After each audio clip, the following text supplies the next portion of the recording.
Hi everyone, I'm so excited to announce my immersive exhibit at the Grammy Museum called Shakira Shakira, opening on March 4th. I hope you enjoy.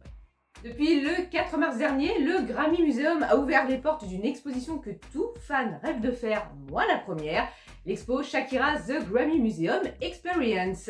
Une exposition interactive qui nous plonge ou replonge dans les plus grands moments de la carrière de Shakira grâce à plus d'une quarantaine d'objets exposés et de vidéos d'archives. Mini précision avant de commencer la visite guidée, sachez que la plupart des photos et des vidéos que vous allez voir m'ont gentiment été envoyées par un fan qui lui a eu le privilège de visiter l'exposition, Manny Cortez, muchas gracias.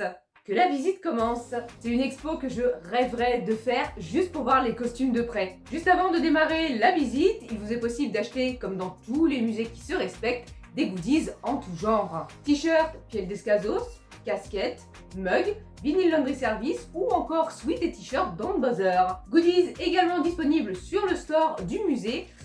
Cependant, je ne sais pas s'ils vendent pour l'Europe. L'expo est séparée en plusieurs salles, chacune ayant un thème. Alors, certaines salles contiennent plus de photos que de costumes exposés, comme la Shakira's World.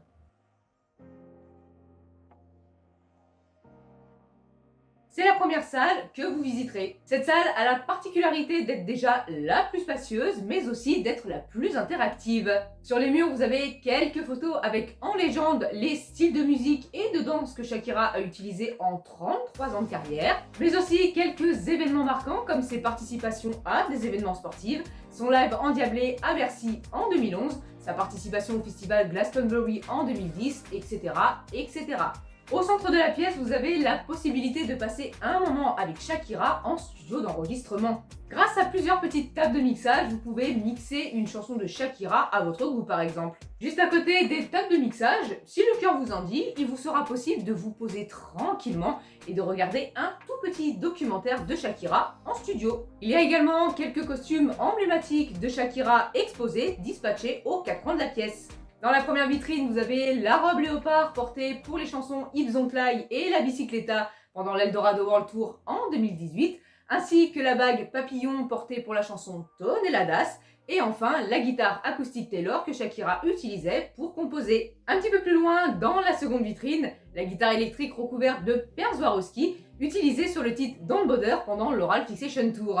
Dans la troisième vitrine, la vitrine Super Bowl, vous aviez le costume rouge accompagné de ses bottes recouvertes de 20 000 perles Swarovski. Elles au moins, elles tiennent. Longue histoire, je vous expliquerai un jour. Et sa guitare électrique Gibson Firebird recouverte de 70 000 perles noires Swarovski. Elle a dû avoir un partenariat avec la marque, c'est pas possible. Si vous comptez le costume rouge, les bottes rouges, la guitare noire, sans exagérer, je pense qu'on avoisine le 1 million de perles Swarovski. Et pour moi, ça va être la pièce maîtresse de cette section, le bloc-notes dans lequel Shakira écrivait ses textes, qui est placé au centre de la salle. Pour rejoindre la seconde salle, vous allez prendre un couloir où sur ces murs, vous pourrez lire son parcours dans les actions humanitaires. Tout d'abord pour les enfants de son pays, avec la fondation Piel Descalzos fondée en 1996, Shakira a ensuite participé à de nombreuses constructions d'écoles à travers la Colombie.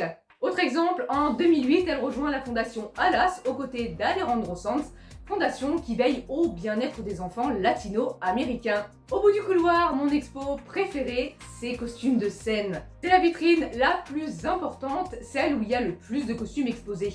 De gauche à droite, vous avez les deux costumes utilisés pour Dar et Waka Waka pendant l'Eldorado World Tour. Il s'agit là des deux versions du costume. La première version a été utilisée pendant toutes les dates européennes et le costume a ensuite été repensé en rouge et noir pour tout le reste de la tournée. Deux des trois t-shirts Balmain avec en bas les bottines noires. Le costume utilisé pour Whenever. Et je vais m'arrêter quelques instants sur le costume d'à côté.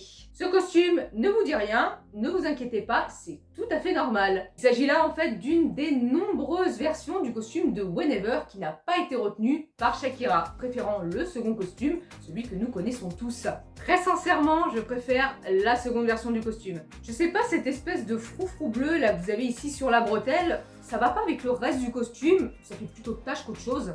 Et entre ces deux costumes, vous avez deux masques. Le premier, le plus connu, celui qui va avec le costume Whenever, mais le second, lui, est totalement inconnu, sauf si vous avez regardé les vidéos des répétitions à l'époque. Pour finir, vous avez le pantalon marron en cuir utilisé pendant le Tour of the Mongoose et l'iconique bikini feuille utilisé sur la pochette d'Oral Fixation Volume 2. Passons maintenant à la salle Eldorado.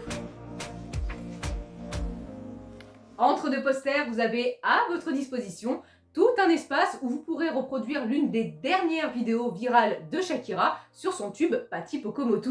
Vous pourrez admirer le second costume porté par Shakira au Super Bowl, accompagné de ses baskets dorées et strassées, la couronne dorée portée lors du shooting pour Vanity Fair en 2017, et enfin, ma préférée, la guitare Gold Yamaha Rockstar, utilisée pour la chanson Inévitable pendant l'Eldorado World Tour. C'est une magnifique exposition qui retrace à merveille l'immense carrière qui est celle de Shakira. 33 ans de carrière remplie de moments inoubliables et iconiques. Sincèrement, c'est une exposition qui est à voir et à revoir. Malheureusement, les USA, c'est un peu loin pour moi. 7h47 dans un avion, je ne tiens pas. Les costumes sont magnifiquement bien exposés. J'aurais aimé qu'il y en ait un petit peu plus. Il y a du costume, il y a de l'interactivité et surtout on apprend pas mal de choses grâce aux vidéos diffusées. Mais attention, l'exposition n'est disponible que jusqu'en mars 2024. Donc si vous voulez y aller, c'est le moment. J'espère que cette visite guidée vous aura plu. J'espère vous avoir fait découvrir l'exposition d'une autre manière. Je vous dis à très vite pour de nouvelles vidéos et surtout un immense merci à Manny Cortez pour ses magnifiques vidéos.